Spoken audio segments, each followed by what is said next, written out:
Hace unos años, mucho antes de que existieran las aerolíneas de bajo costo y cuando el servicio era de calidad, existió una empresa que dejó huella y demostró cómo trabajar en este negocio. Sin embargo, debemos mencionar que lamentablemente cayó en las manos equivocadas. Solo unos cuantos resultaron beneficiados y todo resultó en demandas por fraude, malversación y desvío de fondos. A la fecha, en el Aeropuerto Internacional de la Ciudad de México, el lugar que ocupaba la Aerolínea Mexicana de Aviación sigue sin operar, debido a unos huelguistas que no pierden la fe y esperanza de que la justicia los voltee a ver.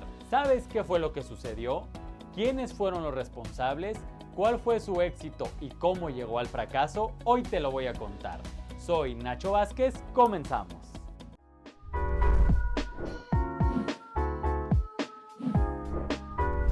¿Has visto cómo se forma una burbuja? Poco a poco va creciendo y creciendo y creciendo, pero de tarde o temprano truena, porque eso fue solo una burbuja. Si nunca habías escuchado sobre la Aerolínea Mexicana de Aviación, te contaré un poco de su contexto y sus comienzos. Se fundó en el mes de julio de 1921 y fue una de las primeras aerolíneas en existir en el mundo, junto a otras que entraban a la contienda como Avianca, de origen colombiano, y KLM, de origen holandés. A diferencia de lo que pensamos, no empezaron transportando personas de un país o continente a otro, sino que se enfocaban en el transporte de paquetería. Podríamos decir que su actividad empresarial era algo similar a las paqueterías que conocemos como DHL, UPS y Estafeta, por mencionar algunas. Con el paso del tiempo y tras varias propuestas de socios, colaboradores y demás medios, optaron por aumentar los servicios que ofrecían y con el tiempo empezaron a tener vuelos comerciales. Su primer vuelo con 13 asientos y un sobrecargo. Años más tarde, las rutas aumentaron, su flotilla creció y comenzaron a acaparar el mercado aéreo. Sus principales destinos eran en el continente americano y europeo, en este último el Reino Unido y España. Sobrellevaron muy bien la crisis económica de los 70s y los altos costos operativos. En la década siguiente, las aerolíneas de origen mexicano fueron desprivatizadas y pasaron a formar parte del gobierno.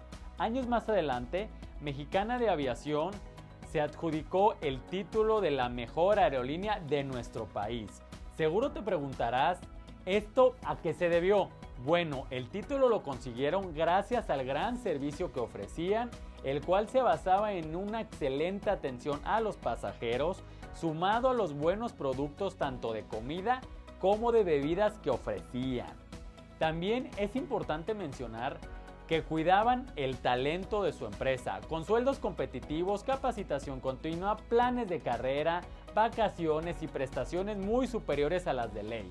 Con todo esto, tenían bien merecido el título de las mejores. Incluso, como dato curioso, llegaron a pagar mucho más que varias empresas o aerolíneas extranjeras y mucho más que las mexicanas. Después de todo esto que hemos comentado, nos hace pensar, entonces, ¿qué salió mal? Al igual que el gobierno la aplicó en los 90s con la banca mexicana, en el 2005 decidieron que era momento de privatizar nuevamente las aerolíneas de México y las pusieron en venta.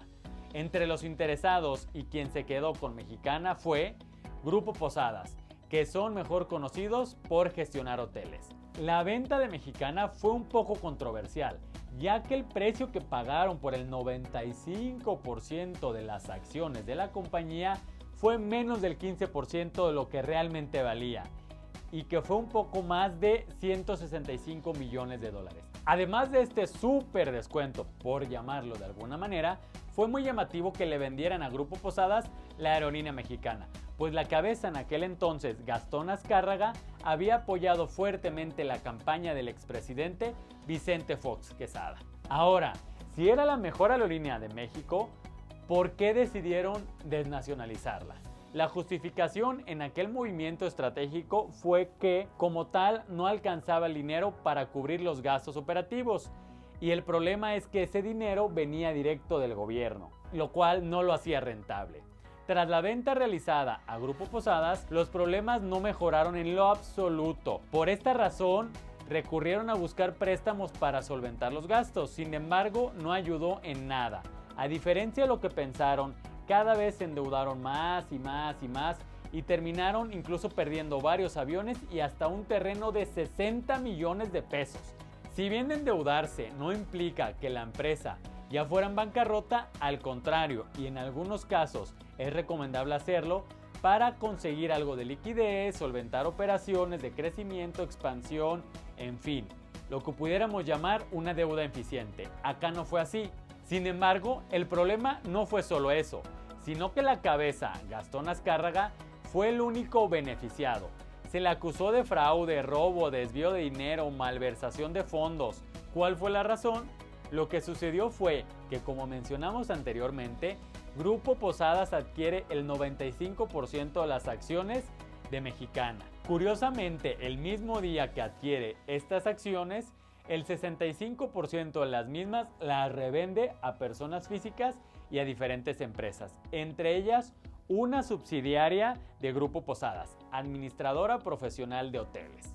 Después de este movimiento dentro del Grupo Mexicana, se crea un fideicomiso con el fin de supuestamente pagar sueldos a sus empleados y temas relacionados con la subsidiaria del grupo, por lo que directamente Mexicana de Aviación obtuvo alrededor de 198 millones de pesos como fondo de dicho fideicomiso.